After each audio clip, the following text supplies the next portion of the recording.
Yeah, so like I said, there's a lot going on at the moment. And how's life treating you? How's it treating me? Well, I'm getting I think I'm getting more performances of the Snowman than we've ever had Right, actually okay. this year, and I don't know if this is to do with the end of the lockdown, Right. because of course it was all stopped during the lockdown, Yeah.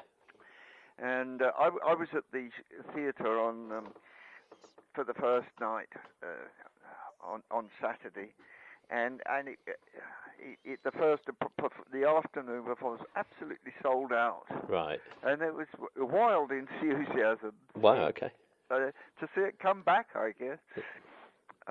So this is pretty exciting that it is coming back, and life is coming back with performances of things again. Absolutely, I totally agree with you on that. I mean, just what I want to do is, I mean, obviously before we talk about the Snowman, just going right back to the beginning and your kind of early musical experiences and memories. I mean, obviously you started out at the Royal Academy of Music, but what were your early musical memories growing up? Well, I suppose my first. I come from a family. They weren't musicians, but they were musical. My mother played the violin, Right. and she also played the piano. And so I started playing the piano really by listening to Yeah. her. And then we moved to Brighton when I was about 5 or 6 years old. Yeah. And my father wanted to sing tenor, and he joined a church choir just near us in Preston Park, Brighton. Right. And then it was suggested we might like to sing. Me and my brother might like to sing in the choir. So at an early age I sang, joined the St Augustine's Church choir, and the organist happened to be a very good choir trainer, and he'd worked at the City Church London as the organist, and he took me and my brother on board and taught us to sing duets by Mendelssohn and Bach, and do all the solos in the church like when I was about 7 years old. Yeah. Okay.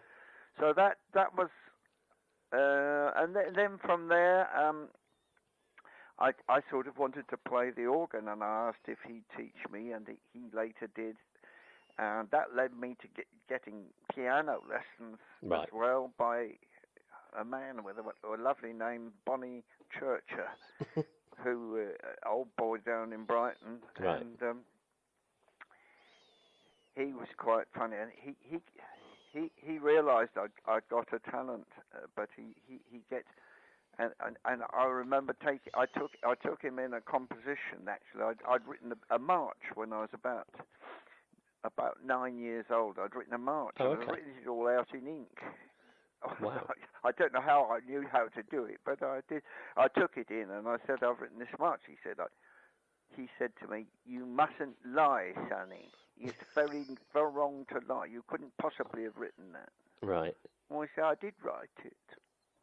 "All right," he said, "I'm going to test you. I've got a grown-up lady's pupil just coming in here. I'll take that from you, and we'll sit here and look at it, and you play it. We'll see if you remember." So I sat down, and I remembered it all, and I played it. My God, you did write it. Wow. So that was my really the first thing I remember of actually writing, being a composer, and somehow I don't know how I'd done it, but from that time I started jotting things down and writing pieces, and I've gone on doing so ever since. Yeah, I was going to say. I mean, from that point, I mean, you've created over 700 pieces of work. Is it? Have I got that figure correct? Yes, you have actually. I'm on Opus 730 this week. Right. Okay. I mean, is it? I mean, apart from the Snowman, obviously, it's the one that you're really the most proudest of. I mean, that first one must really. Well, Snowman really is. I mean, it's one as hundreds of pieces, and it's on its own. It's in a particular genre.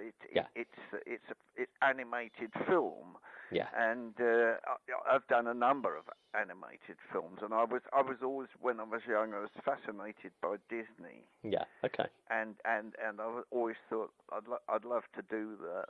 And then in later life, I got in with Disney, and Right. Okay. actually had my work performed, and that also. But I also did a lot of feature films, Yeah. both here and out in Hollywood. And I've always, I sort of like every sort of music. I like writing film music. I like writing concertos. I like writing oratorios. Also, I just like music. Yeah. Which is fair enough. I mean, but the Snowman's. I mean, it's one of the most iconic film scores. I mean, why do you think it's become so iconic, or why do you think it did become so iconic? Well, yeah, I think it's very hard to say about something like walking in there. I mean, I'll tell you, really, it was a work that came about in a rather strange way, because I'll try and tell you quickly that about 1967, I got signed up by a top agent in London, and I'd been taken on to write scores for big movies, and I was also writing episodes of the Avengers, and I became incredibly busy. Right. And I also wrote like hundreds of commercials, which actually I liked doing, because okay. they were a lot of fun to do, and they also paid very well. Yeah. So I was actually both writing and making a fortune. But the downside of this was that I was nearly killing myself by overwork. Right. And I went to see a doctor one day, and he said, "Your hands are shaking," and he said, You've got to stop. You can't go on like this. You'll be dead in 5 years. Yeah. If you go on, you've got to get away." And so I actually I got in the car, and I just drove from London, and I didn't know where I was. I just thought, I've got to get away, and I drove all the way to Cornwall.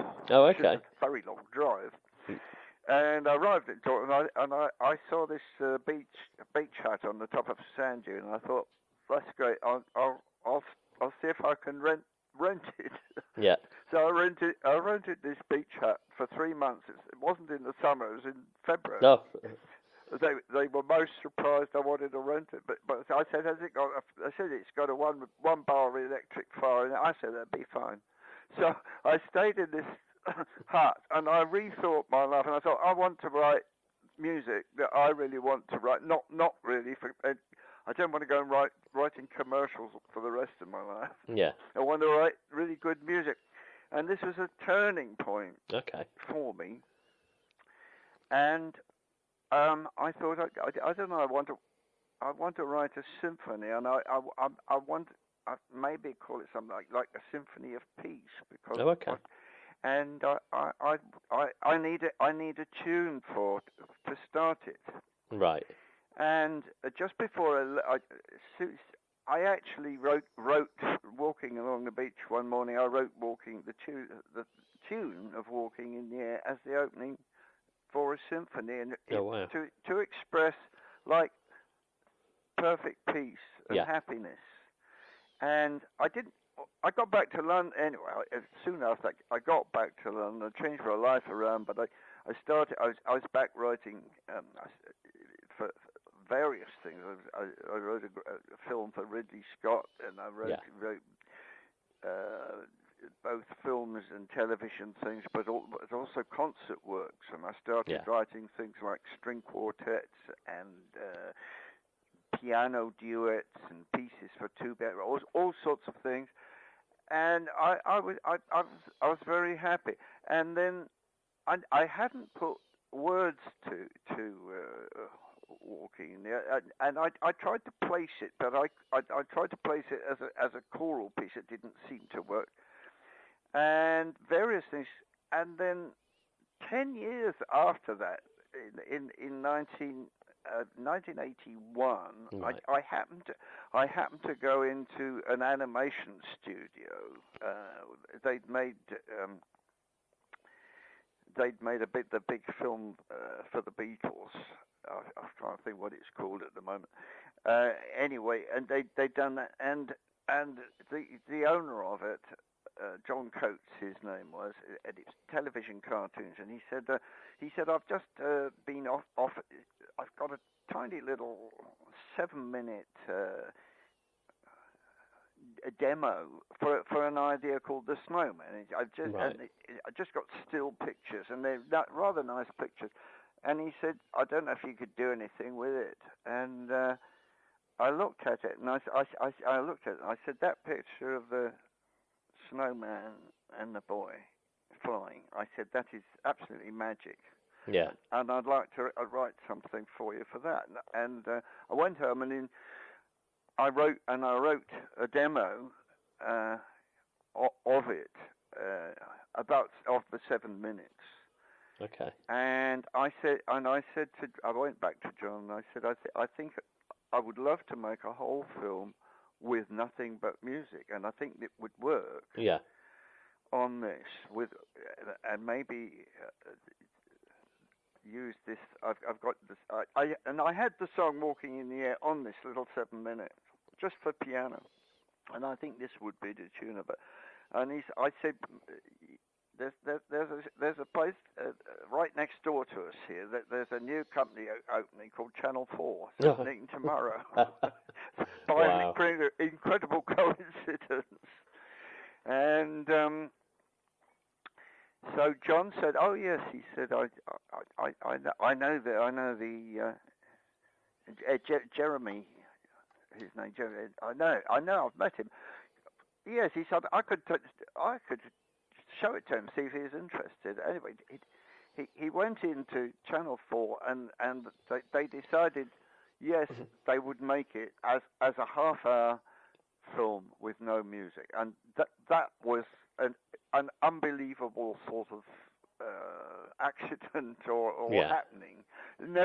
Things don't usually happen like that, but it just seemed to hit the spot at that moment, and Channel 4 made it, and it was right from the word go, because of Walking in There, it was successful. I think it's probably the most successful thing that Channel 4 ever made, and also the first film that they ever made. It's a very strange animal, isn't it? Yeah, it is. And we're here 40 years later, and it's still, like you said, I mean, the shows are still sold out. People still love it. I mean, why do you think it stood the test of time? I don't think it's really, one can really say. I mean, you can say what the same about Elgar's Land of Hope and Glory. Why do people? It happens to catch the moment of the nation in some way that one can't really analyze why. Yeah. And I can't. I think it is a tune that once you've heard it, you can never forget it. Yeah. But why it is like that, I don't know. People are trying to write tunes by the million every day. Yeah. But they very, very rarely does one hit the spot and create something that appeals to everybody. Yeah, but in that way. Which kind of leads into my next two questions. I mean, when you heard the combined music and the film and the animation for the very first time, what went through your mind? What were your first feelings? Well, it was really with that I just really described to it that time when I'd been given this 7 minute, and I think just when I put it together and we filmed, I got that film, and when we ran it on the screen, it really, I felt it just did something to me. I thought this is magic. Yeah. And I'd like to write it and turn it into a half-hour television show, which I did, and and I was right about it. But I've written many things and many other things that and they don't take off like that. It's Yeah. just you happen to be in the right time and the right place. Yeah. I mean, but one thing you mentioned a couple of seconds ago was about millions of songs being written every day, every month. I mean, technology's changed a long way over the years. I mean, are you a fan of how technology's gone in terms of music and writing music, and has it changed the way you work? Uh, I'm not I'm not very in favour of it. I learnt to write with Sibelius. Sibelius was a system for Right. writing music on music on the screen with a computer, and I can do it. Yeah. But it takes too much time. Yeah. Actually, Yep. it wastes my time. I tell you, I mean, people who believe in technology will say, "Oh, what on earth do you mean?" But when I get an idea in my head, I take a piece of manuscript paper and Right. with a pencil I write it down. Well, that goes back to the very first piece of work you wrote, wasn't it? It does, and Yeah. actually, you can write that down. You haven't wasted a moment. If, however, I got to turn the television on, get the computer going, put it to Sibelius system, turn it to enter. By that time, I would have totally forgotten what it was I was going to write. Yep. So I don't use the computer to write. Right. Although when it gets to nowadays, of course, I used to have a team of keen, wonderful writers. I mean, who would write the score and copy the parts for me. Right. That is now done by computer. But Okay. so the computer has taken the place of teams of musicians who wrote music. So I guess it's put a great many musicians out of work, actually. Yeah. It's not. Yeah. That's the downside of it, though, isn't it? Yeah. Okay. I mean, away from the Snowman, then you kind of work. I mean, you've touched on Ridley Scott already. You've worked with some incredible people. Just as a person, who's had the biggest impact on you? Who's had the biggest impact on me? Oh, that's a really difficult question. I suppose. Well, one person had a great impression. The Russian pianist Vladimir Ashkenazy. Right. Okay. Actually, I met one day at the National Film Theatre, and I had heard him play, and I went to a concert, and he was considered like the greatest pianist in the world at that time, and I was absolutely bowled over by him. And then when he said he would like to record my music, that bowled me over even more. But that's what he did. He did actually make a CD of all of my piano music, which was very exciting. So he certainly bowled me over. Brilliant. I mean, is there anybody you'd like to work with at the moment? Kind of modern artists or anybody? Good question. I've actually just done a concert with a fabulous tenor called Chan Rochford. Right. Okay. Who can sing like Gigli, and I happened to meet him down in Sussex, and I heard him sing, and we got together and we actually did a concert of music for tenor and piano. Wow. At the Chelsea Arts Club a couple of weeks ago. So does that answer? That's quite a good answer. That is a very good answer. Yeah, it's a very good answer. I don't know whether we'll go or where Chan will go, but he's a marvelous voice. And this is how music, when you meet someone, you say, "My God, that's good." Yeah. Maybe he will appeal to the public and be terribly famous, or maybe not. You just don't know. Yeah, I met somebody exactly the same a few weeks ago at a wedding that was singing. It was singing opera, and he was mind blowing. And it turns out he's a busker in New York, and he said he's never been professionally trained or anything. It's just come naturally. Yeah. And yeah, so I know where you're coming from with that. Right. Okay, I mean, just going back to what you touched on about writing music for adverts, is there any modern TV advert that really kind of winds you up or really gets you the hairs on you Uh, that you think that shouldn't have ever been released? I, I can't say I watch adverts very much anymore. Right. Yeah, I mean they do have. Over the years, occasionally somebody does something that really hits you, but I can't think of one offhand really. That's fair enough. Can you?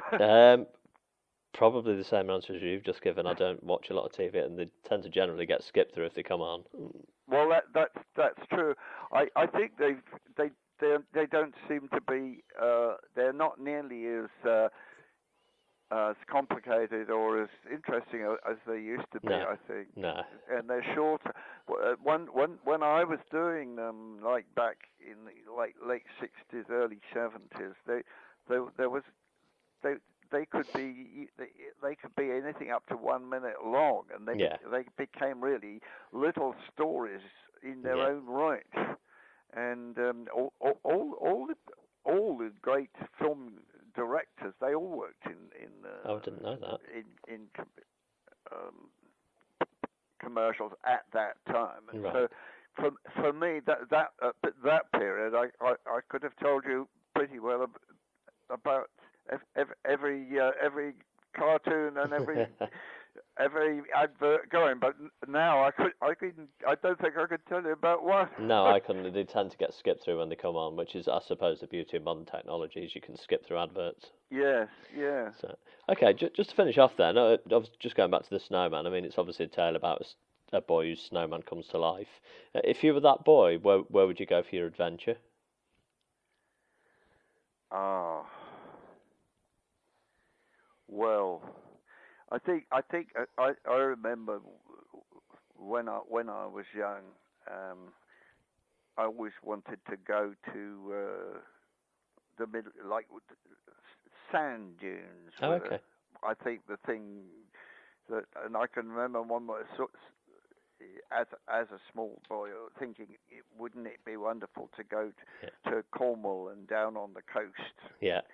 And we were in Brighton and in London, which was Brighton just had stones, and I always thought, and then when I grew up and had a car, I remember the first thing I wanted to do, drive down to Cornwall and go on and find sand dunes. So yeah. I think that was one place I always wanted to go as a child. Yes. Brilliant. Okay, brilliant. Well, just to finish off then, I mean, we're obviously heading to the end of the year. I mean, looking ahead into next year, what plans have you got? Well, I'm writing stuff all the time, and I'm actually having what's happening now is rather extraordinary. For instance, I've got a concert at the London Palladium on the 27th.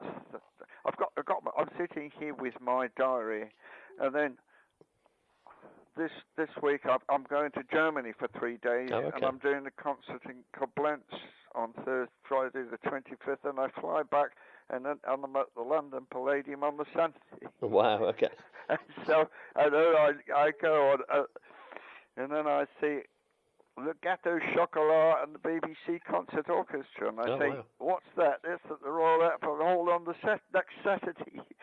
So that at the moment, my what's happened? Everything stopped during the lockdown. Yeah. And everything is coming back to life. Yep. and hitting me in the teeth. Yep. So I'm having to deal with it. So we'll see. I think it must calm down a bit soon. Just, is there anything you want to say just to finish off, especially to people that are coming to see the show in the next few weeks? Well, I say, watch out. The young boy who plays the boy. He's watch out for him. he's marvelous, and also the little girl who plays the Ice Princess when she dances, she's really worth looking out for. So I think for me it was very exciting. I went to the first night and we had an incredible first night at the Odeon. Okay. Which was they ran that was on Saturday, but they ran it at the Odeon, and that was very exciting. And that they ran the film, which has actually just been updated technically. The soundtrack was completely improved by Sony. Right. The soundtrack now sounds fabulous. Right. And Okay. the film looks like so. That was pretty exciting.